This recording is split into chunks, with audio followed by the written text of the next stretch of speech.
The mist clung to the slopes of the mountain like a shroud, a damp, cold blanket that swallowed sound and light. We were 3 days into our trek to Roopkund, the famed skeleton lake, and the higher we climbed into the Uttarakhand Himalayas, the more the world seemed to shrink. Our guide, a weathered man named Kishan, had been telling us stories all night, his voice a low rumble against the crackle of the fire.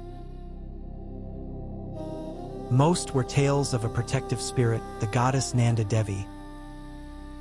But as the temperature dropped, so did the tone of his legends.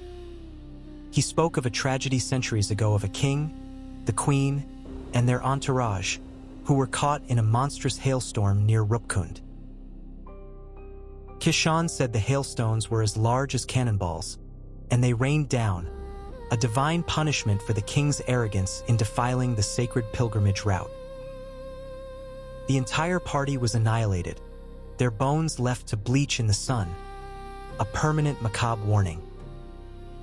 "Their souls are restless," Kishan said, staring into the flickering flames. "They are trapped, unable to move on. Sometimes, on a full moon night, you can see them." He paused, his eyes glinting in the firelight. A procession of silent figures, walking the path of their final journey, their shadows twisting in the moonlight. We laughed, of course. It was a good story. We were young, and the allure of the unknown was more exciting than it was terrifying.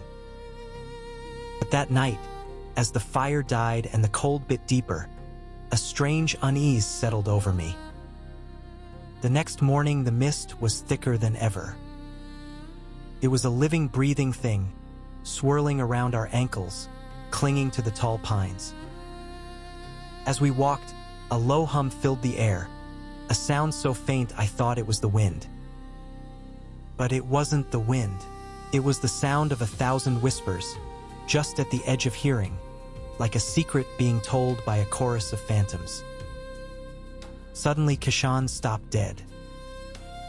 His face was a mask of fear, his knuckles white as he gripped his walking stick. He pointed a trembling finger toward a clearing ahead. "Look," he whispered. We followed his gaze. There, through a momentary parting in the mist, we saw them. Not ghosts, not figures, but a scattered, glinting collection of objects on the ground. Beads, a handful of old coins, and a rusted piece of what looked like a belt buckle. They were ancient, scattered remnants, as if someone had just dropped their belongings and vanished. A wave of cold washed over me, a chill that had nothing to do with the temperature. We were nowhere near the lake yet.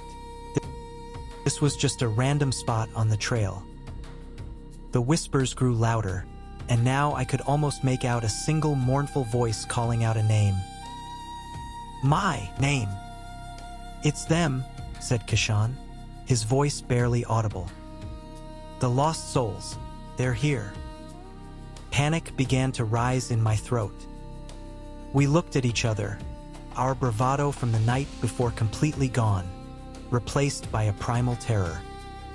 The mist swirled again, and in the fleeting gap, I saw a flash of movement, something impossibly tall and thin, gliding silently between the trees. It was the outline of a figure, but its limbs were too long, its head tilted at an impossible angle. It didn't walk. It seemed to float, its presence a void in the already damp air.